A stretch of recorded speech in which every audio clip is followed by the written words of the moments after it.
الحمد للہ رب العالمین والصلاة والسلام علی سید المرسلین اما بعد۔ بچے کا نام رکھنا اور اچھا نام رکھنا یہ اسلامی تعلیمات میں سے ایک ہے۔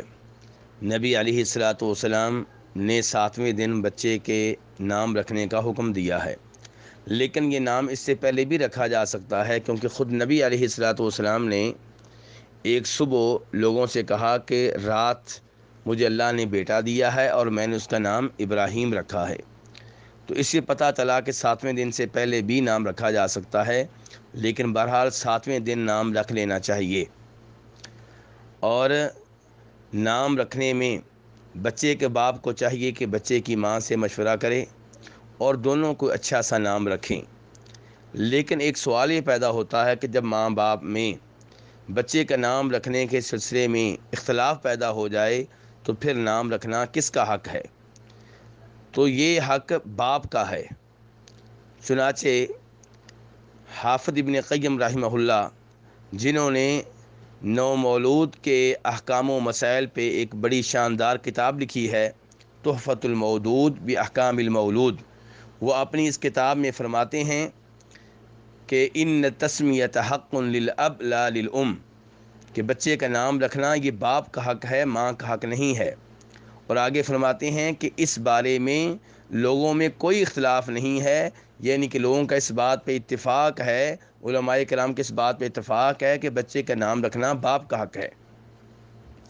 اور پھر وہ کہتے ہیں کہ بچے کا نام رکھنے کے سلسلے میں جو احادیث نبی علیہ الصلاۃ والسلام سے ثابت ہیں، ان سے یہی کچھ معلوم ہوتا ہے کہ یہ حق باپ کا ہے۔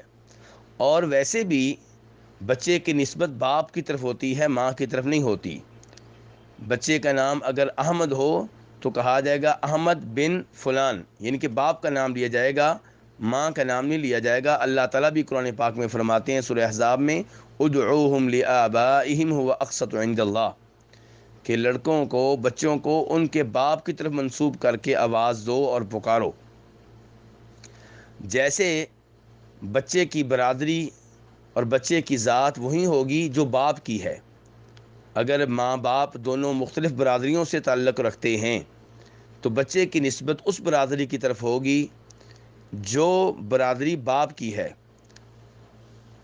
جیسے باپ اگر ارائیں برادری سے ہے تو بچہ ارائیں برادری کی طرف منسوب ہوگا، اور ماں اگر کسی اور برادری سے ہے تو بچے کو اس برادری کی طرف منسوب نہیں کیا جائے گا۔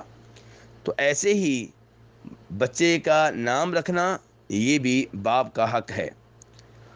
اور ایسے کئی حقوق ہیں جو باپ کے ہیں۔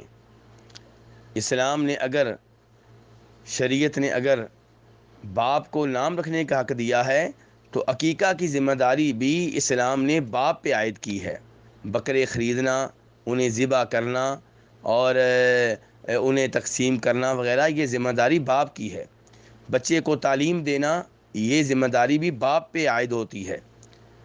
تو جیسے یہ امور جو ہیں یہ باپ پہ ہیں، ایسے ہی بچے کا نام رکھنا جو ہے یہ باپ کا حق ہے۔ اللہ تبارک و تعالی ہمیں دین اسلام سمجھنے کی توفیق عنایت فرمائے۔